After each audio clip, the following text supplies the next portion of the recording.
Alright, so I wanted to go ahead and react to this today. This actually is posted from Digital Trends, and it's every foldable phone we're expecting in 2024.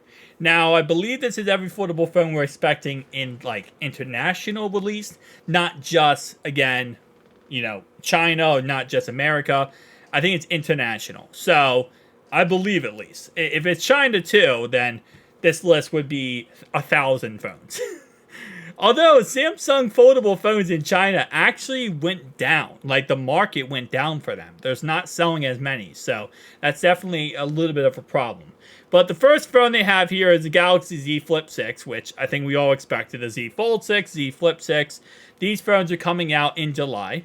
There will be a better version of the phones that will be coming out later in the year, around October, I believe. Maybe a little bit September, October range.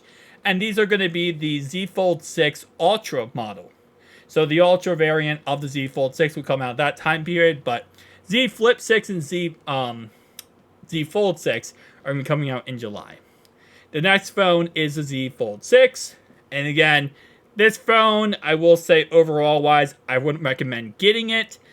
If you're okay with just the Z Fold 4S Plus, then get it. But if you're not and you want an actual upgrade, wait for the Ultra.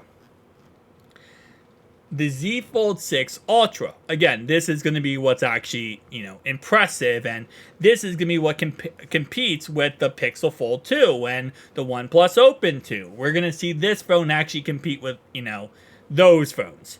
The Z Fold 6 is not going to compete at all with those phones. It's going to be, for the first time ever, a Samsung foldable is going to be underperforming versus other foldable phones on the market.